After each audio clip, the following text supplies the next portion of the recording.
बिस्मिल्लाहिर्रहमानिर्रहीम। अस्सलाम वालेकुम। आज की इस वीडियो में मैं आपको खुशामदीद कहता हूँ।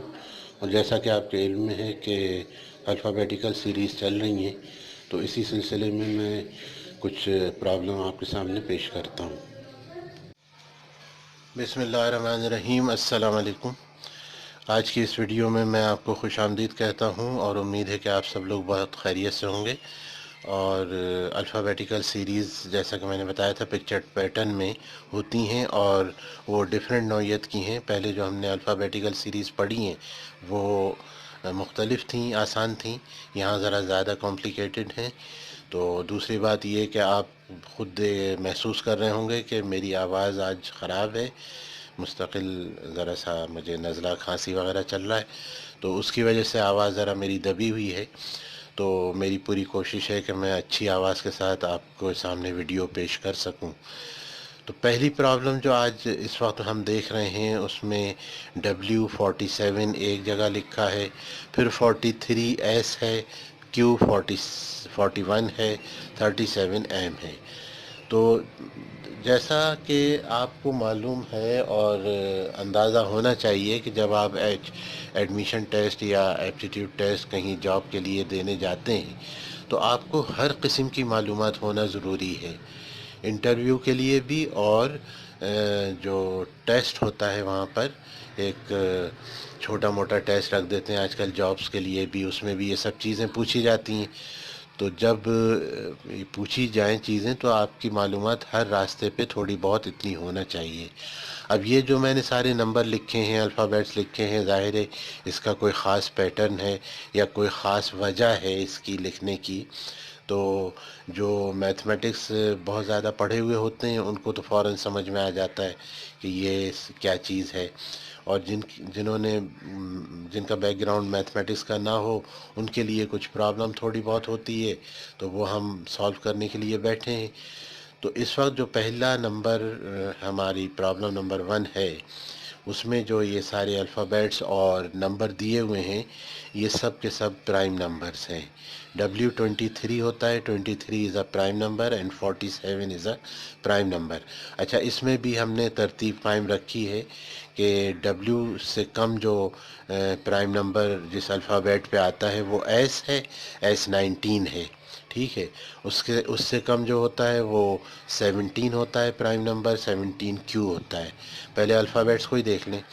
और Q से जो पीछे होता है वो 13 है, यानी कि M है, और M होता है 13। तो इस तरह ये तरतीब भी कायम है। और 47 से कम जो प्राइम नंबर है रिवर्स डायरेक्शन में जा रहे हैं तो 43 से कम प्राइम नंबर जो है 41, उससे कम प्राइम नंबर 37, और उससे कम प्राइम नंबर कौन सा होगा? 33, 34, 32। 34 तो हो ही नहीं सकते।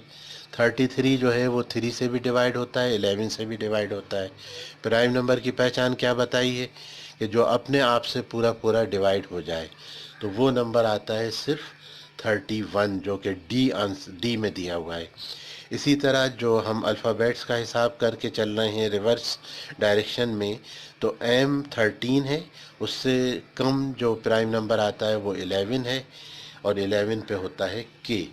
तो इस तरह हमारा ये जो आंसर है वो डी है। सही। अच्छा, दूसरी ये भी पहचानना चाहिए आपको ये क्या चीज़ें हैं। बहुत से लोग इनको देख के कहते हैं भाई ये क्या दे दिया। तो ये कुछ नहीं दे दिया। अल्फ़ा बीटा गामा बहुत कॉमन से नंबर हो चुके हैं सबके लिए। और थोड़ी बहुत फिज़िक्स, थोड़ी बहुत मैथमेटिक्स जिन्होंने पढ़ी हुई है वो इन नंबरों को जानते हैं, अल्फ़ा बीटा गामा क्या होते हैं। तो पहली वाली फिगर में अल्फ़ा बीटा है, दूसरी में अल्फ़ा गामा है। अच्छा, अल्फ़ा रिपीट हो गया है, बीटा गामा, फिर क्या है? बीटा गामा है, उसके बाद फिर गामा बीटा है। तो लग ये रहा है, अगर थोड़ा सा इसको फर्स्ट सेकंड को मैच करने की कोशिश करें, इसका रिलेशन बनाने की कोशिश करें, तो अंदाज़ा होगा कि ये बात बन नहीं रही है। और अगर हम 3 नंबरों को इस वक्त कंसीडर कर रहे हैं, हम 2 को नहीं कर रहे हैं। आप जहन में रखिएगा कि इस प्रॉब्लम को सॉल्व करने के लिए, जैसा कि लिखा हुआ नज़र आ रहा है, 3 अल्फ़ाबेट्स को, अल्फ़ा बीटा गामा 3 को हम कंसीडर कर रहे हैं। तो इस हिसाब से अगर हम जंपिंग में जाएं तो अल्फ़ा बीटा के बाद बीटा गामा है, ये अल्फ़ा बीटा है, ठीक है। इसके बाद जंप करके आएंगे यहाँ पर तो बीटा गामा है, और बीटा गामा से जंप करके जाएंगे तो क्या होना चाहिए, गामा अल्फ़ा। यानी कि अल्फ़ा बीटा गामा अपनी पोजीशन बार बार चेंज कर रहे हैं, रोटेट कर रहे हैं। Alpha beta, beta gamma, gamma alpha. जैसे हम कहीं लिखें कि ए बी, बी सी और सी ए, ठीक है ना। तो उसी तरह से गामा अल्फ़ा जो है वो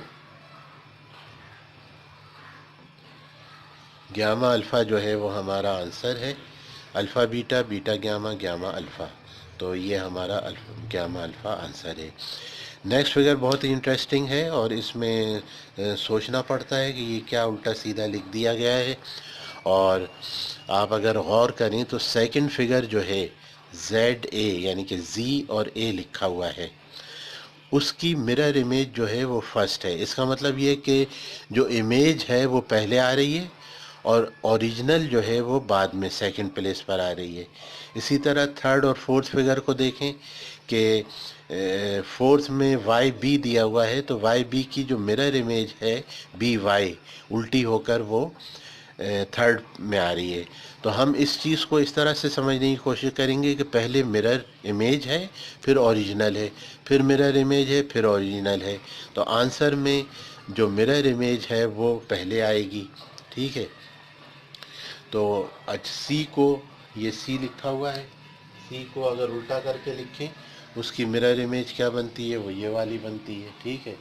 और एक्स जो है, एक्स को किसी भी तरह लिख लो तो वो एक्स ही रहेगा अगर हम एक से उसमें लिख रहे हैं फॉर्मेशन में। तो हमारा आंसर बनता है इस तरह से, ठीक है। अच्छा, और इसमें इस चीज़ का भी से भी याद रखा जा सकता है कि ये क्यों नहीं होगा, ये वाला क्यों होगा, ये थर्ड क्यों होगा, फोर्थ क्यों नहीं होगा।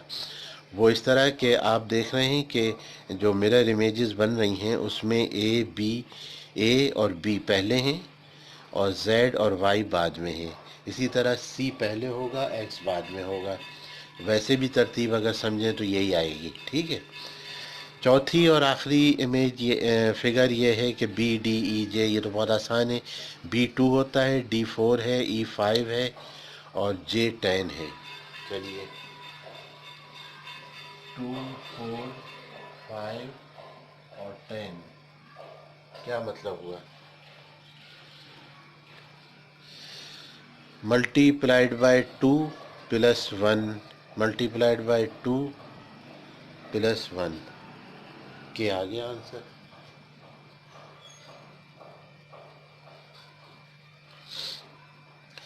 2 मल्टीप्लाइड बाय 2 4 हो गया, प्लस 1 5, फिर मल्टीप्लाइड बाय 2 10, प्लस 1 11।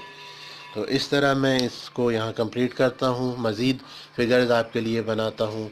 इंशाल्लाह अभी मिलते हैं आपसे।